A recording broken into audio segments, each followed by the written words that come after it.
Assalamualaikum warahmatullahi wabarakatuh. Perkenalkan, nama saya Ahmad Mahbubi, NPM 1903011006. Jurusan Ekonomi Syariah. Di sini saya akan menjawab soal ujian akhir semester digital ekonomi yang diampu oleh Ibu Atika Rianasari. Untuk soal yang pertama, di sini jelaskan dengan lengkap transformasi digital di dunia perbankan Indonesia beserta contoh konkretnya. Yang kedua, apakah yang Anda ketahui tentang digital marketing? Jelaskan, buatlah analisis penerapan digital marketing. Produk Jenius Bank BTPN. Yang ketiga, menurut Anda apa saja ancaman, tantangan, dan peluang ekonomi digital di Indonesia? Jelaskan. Nah, di sini saya menjawab soal yang pertama, yaitu apa itu transformasi digital? Transformasi digital merupakan perubahan strategi perusahaan dengan memusatkan kegiatan dan layanan berbasis teknologi seperti yang sudah kita ketahui bahwa teknologi di era sekarang sudah tidak terlepas dari masyarakat. Contoh konkret terkait informasi digital di bidang perbankan Jenius BTPN dengan fasilitas banking online. Jenius merupakan salah satu teknologi bank pertama yang menggunakan transformasi digital. Berbeda dengan kegiatan perbankan lain, masih berpatokan pada tatap muka dan birokrasi yang sulit kala itu. Jenius merupakan dobrakan baru, yaitu dengan layanan buka akun secara online lewat aplikasi orang yang membutuhkan akun rekening, namun kekurangan waktu pun tidak perlu bingung lagi. Jenius Bank juga menyediakan layanan perbankan melalui dari cek saldo, mutasi sampai tarik tunai hanya dengan menggunakan aplikasi saja. Yang kedua, apa itu digital marketing? Digital marketing adalah suatu kegiatan pemasaran atau produk sebuah brand ataupun produk menggunakan media digital atau internet. Dengan tujuan digital marketing adalah untuk menarik konsumen dan calon konsumen secara tepat seperti yang kita ketahui di masyarakat yang sangat luas sehingga tidak dijadikan pilihan utama oleh perusahaan-perusahaan. Akibatnya perusahaan saling berkompetisi membuat konten yang menarik untuk ditampilkan dalam pemasarannya. Kelebihan digital marketing. Digital marketing yang pertama itu cepat dalam penyebarannya, kemudahan evaluasi, jangkauan lebih luas. Kelebihan berikutnya yaitu jangkauan geografis. Dari digital marketing yang luas, Anda dapat menyebarkan brand atau produk ke seluruh dunia hanya dengan beberapa langkah mudah dengan memanfaatkan internet. Hasilnya itu mudah, murah, dan efektif.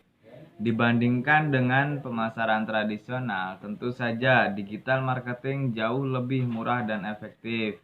Biaya anggaran yang hemat dapat sampai 40%. Hal tersebut menurut Jeter Digital Marketing Speed Report.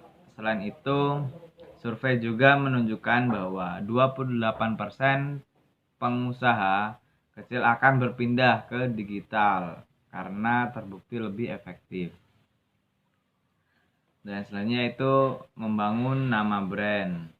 Digital marketing membantu Anda membangun nama brand dengan baik, eksistensi dunia iklan yang baik dan buruk, sehingga Anda dapat memperbaiki untuk periode berikutnya, seperti seberapa lama produk Anda ditonton, berapa banyak orang yang periode berikutnya. Jenis-jenis digital marketing, pengertian, kelebihan, jenis, dan strategi digital marketing. Yang pertama yaitu website, yang kedua search engine marketing, dan yang selanjutnya yaitu sosial media marketing. Adapun platform di media sosial seperti Facebook dan Twitter karena dapat dilakukan dengan biaya yang minim bahkan gratis. Ini tentu saja dapat meningkatkan brand perusahaan. Yang keempat, online advertising. Media promosi melalui internet dengan berbayar. ini dapat mendapatkan konsumen lebih cepat dan memuaskan, namun terbilang lebih mahal dibandingkan dengan jenis-jenis yang sebelumnya. Dan selanjutnya itu ada email marketing dan video marketing. Dengan cara ini kita dapat langsung menjelaskan tentang bisnis-bisnis yang kita kelola, menjelaskan produk dan cara menggunakannya, serta menampilkan testimoni bagi pelanggan. Adapun strategi marketing, pengertian dan kelebihan jenis strategi digital marketing. Yang pertama yaitu Search Engine Optimization adalah upaya untuk mengoptimasi sebuah situs agar mendapatkan peringkat teratas dari hasil pencarian. Untuk menjadi peringkat teratas, Anda perlu memahami bagaimana sistem mesin pencari, media yang dapat digunakan seperti website, blog, dan infografis. Yang kedua, content marketing.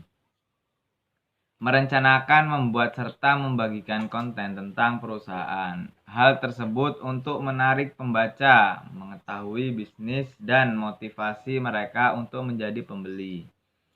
Konten ini dapat dibuat dalam bentuk unggahan blog, media sosial, artikel, e-book, infografis, serta brosur online lainnya. Yang ketiga, otomatisasi pemasaran. Yang keempat, pay per click adalah cara untuk mengarahkan trafik ke situs Anda dengan bayaran setiap kliknya. Contohnya Google AdWords. Anda bayar lalu mendapatkan slot teratas setiap pencarian di Google dan dikenakan biaya setiap kliknya. Selain itu, ada juga Facebook Ads dan pesanan sponsor link lainnya. Dan ada juga sosial media marketing. Anda mempromosikan brand dan konten di media sosial seperti Facebook, WhatsApp, Twitter, Facebook, Messenger. Media sosial merupakan sarana untuk membesar-besarkan brand. Akan tetapi pada awalnya fokus saja dulu terhadap satu media sosial untuk mempersingkat waktu, biaya, tenaga, dan ilmu. Lalu tentukan kepribadian yang Anda gunakan dalam media sosial seperti platform atau semi formal seperti itu. Dan untuk yang terakhir ataupun yang ketiga yaitu ancaman, peluang, dan tantangan digital ekonomi di Indonesia.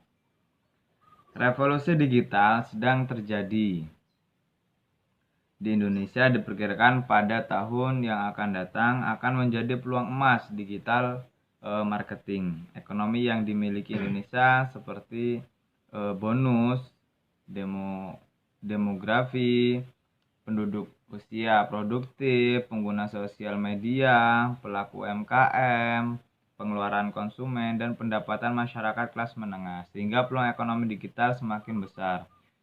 Adapun tantangan ekonomi digital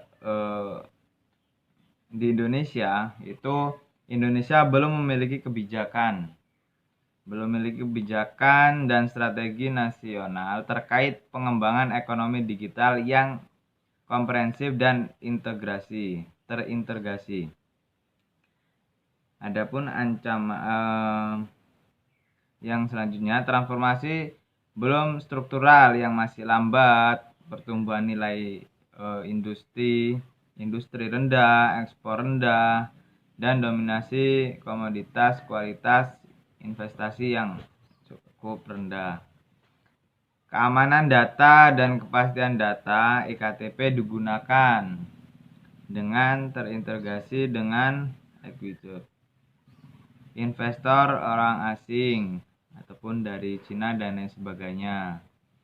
Sementara ancaman dan resikonya yang harus dihadapi karena pertumbuhan ekonomi digital antara lain cross border, persaingan usaha, tenaga kerja manusia versus robot, keamanan data, privasi konsumen, kedaulatan mata uang rupiah, asumsi ekonomi fundamental jangka panjang yang sudah tidak relevan lagi. Ya, mungkin cukup itu yang bisa saya sampaikan, kurang dan lebihnya saya mohon maaf.